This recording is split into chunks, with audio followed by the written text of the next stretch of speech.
सुप्रियाताई काही म्हणू शकतात, पण हा प्रश्न जो आहे हा सर्वोच्च न्यायालयाच्या विचाराधीन आहे.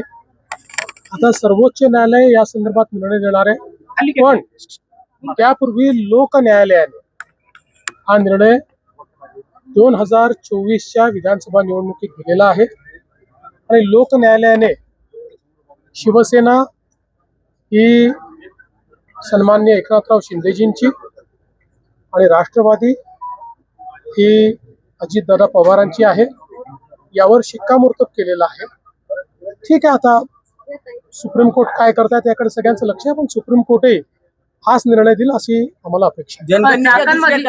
अधिवेशनाची सूचना जारी केलेली आहे. पहिल्यांदा जातनिहाय माहितीची नोंद त्याच्यामध्ये भरली जाणार.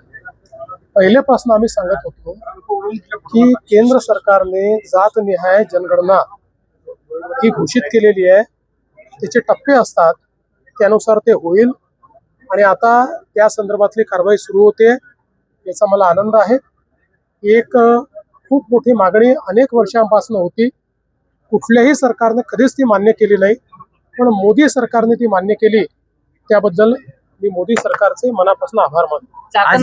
कंपन्या प्रकरणी शरद पवार साहेब आज प्रत्यक्ष पाहणी दौरा करतायत आणि त्यांनी ट्विट सुद्धा केलेलं होतं. त्या ट्विटला मी उत्तर दिलेलं आहे. पवार साहेब ज्येष्ठ नेते आहेत, ते नेहमी महाराष्ट्राच्या हिताचा विचार करतात, म्हणूनच त्यांच्यापर्यंत चुकीची माहिती जाऊ नये या दृष्टीनं खरी माहिती मी त्या ठिकाणी दिली. सर्वात जास्त कंपन्या महाराष्ट्रात सुरू झालेल्या आहेत. सर्वात जास्त फंक्शनल कंपन्या महाराष्ट्रात आहेत. ज्या नॉन फंक्शनल कंपन्या आहेत, ज्या कधी सुरूच होऊ शकलेल्या नाहीत, त्याचा आकडा देऊन काही लोक फसवेगिरी करतात.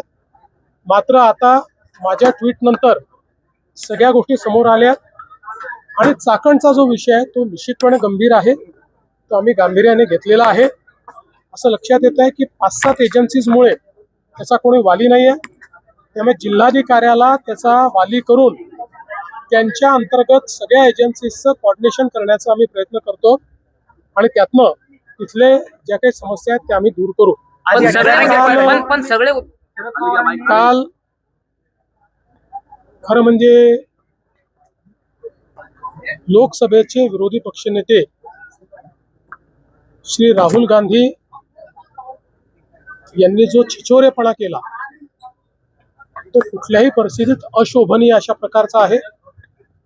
ज्या प्रकारे देशाच्या प्रधानमंत्र्याचा तर अपमान केलाच, पण त्याचवेळी इटलीच्या महिला राष्ट्रप्रमुखाचा इतक्या खालच्या दर्जाला जाऊन त्यांनी जो अपमान केला, या देशामध्ये अशी छिछोरगिरी यापूर्वी कुठल्याही नेत्याने केली नव्हती.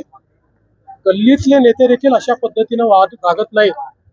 खरं म्हणजे माझं तर असं मत आहे की राहुल गांधी आणि संदीप दीक्षित यांनी राष्ट्राची माफी मागितली पाहिजे. कल भारत की लोकसभा के विपक्षी नेता और कांग्रेस पार्टी के नेता राहुल गांधी, इन्होंने जो छिछोरापन दिखाया, इसको छिछोरेपन के सिवाय दूसरा कुछ कहा नहीं जा सकता.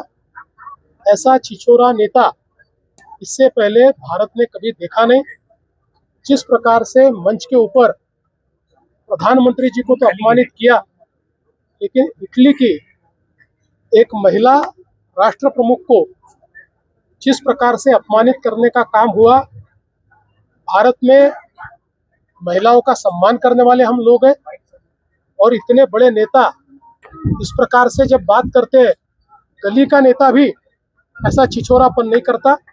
मुझे ऐसा लगता है राहुल गांधी ने और संदीप दीक्षित ने देश की माफी मांगी थी.